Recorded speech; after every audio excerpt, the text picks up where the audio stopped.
પોરબંદરના જલારામ મંદિરે વર્ષોથી સેવા કરતા સેવક દ્વારા નકામી વસ્તુઓનો ઉપયોગ કરી અયોધ્યા ખાતે નિર્મિત રામ મંદિર જેવી જ પ્રતિકૃતિનું નિર્માણ કરવામાં આવી રહ્યું છે। 3 બાય 4 ફૂટનું આ મંદિર 22 જાન્યુઆરીએ દર્શનાર્થ માટે ખુલ્લું મૂકવામાં આવશે।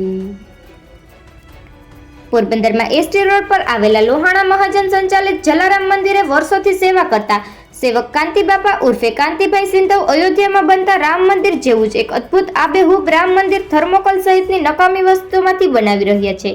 તેઓ છેલ્લા 10 દિવસથી પોતાની સેવાની કામગીરી પૂરી કરી મંદિર બનાવવાના કામે લાગી જાય છે।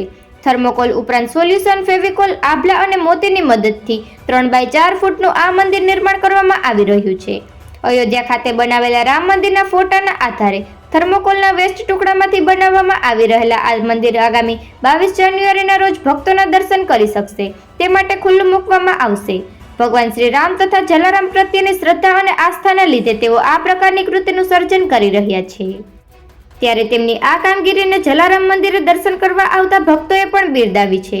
નિવૃત્ત જીવન ગાળતા આ 62 વર્ષીય વૃદ્ધ જલારામ મંદિર ખાતે વિવિધ તહેવારો દરમિયાન પણ આકર્ષક કૃતિઓનું નિર્માણ કરતા હોય છે, જેને મંદિરના ટ્રસ્ટીઓ અતુલભાઈ કારિયા અને હિતેશભાઈ ઠકરાર પણ પૂર્ણ રીતે સહયોગ આપતા હોય છે। નિપુલ પોપટ, પોરબંદર ટાઈમ્સ।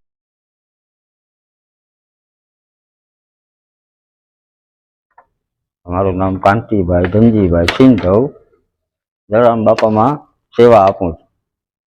જલારામ બાપા બધી પ્રેરણા આપે જ મને, એની પ્રેરણાથી આ ફેવિકોલથી આ મંદિર બનાવ્યું થર્મોકોલનું, અને એ પણ 1 પૈસાના ખર્ચા વગર ચોપાટીથી જે વસ્તુ પડી હતી ઉપાડીને બનાવી લીધું।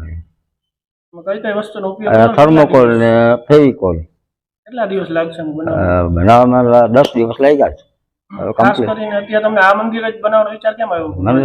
મંદિર અયોધ્યાના ફોટા ઉપર એમ લાગ્યું કે બનાવવા જેવું છે, અને આપણી બની જાય, બાપાની દયા છે, બાપાની મહેરબાની છે, ધોળી પાઘડી વાળા બેઠા છે, બનાવી લીધું। એની આ મંદિરમાં જ બનાવ્યું, જલારામ બાપાના મંદિરમાં। જલારામ બાપાની ઝૂંપડી બનાવી હતી, કુટીર બનાવી હતી, પછી આપણે બીજું એક મંદિર બનાવ્યું હતું, નામ ભૂલી ગયો, કેદારનાથ, એવું બધું બનાવ્યું હતું। બાપાની પ્રેરણાથી બાપાની દયાથી બને જ, આમાં કાંતિ બાપાને કઈ ખબર પડતી નથી। પોરબંદર શહેરના નવા જલારામ મંદિરમાં હું ટ્રસ્ટી છું। મારું નામ છે અતુલભાઈ ભગવાનજીભાઈ કારિયા।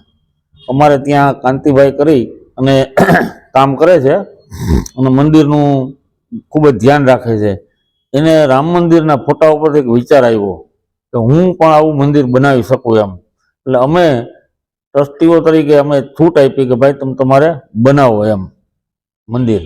અને જે કંઈ તહેવારો આવતા હોય જનરલી ભાઈ શ્રાવણ મહિનો છે, શિવરાત્રિ હોય છે, તેવા દરેકમાં આ અમારા કાંતિભાઈ છે એ કલાકૃતિ બનાવે જ છે અને સરસ મજાની બનાવે છે।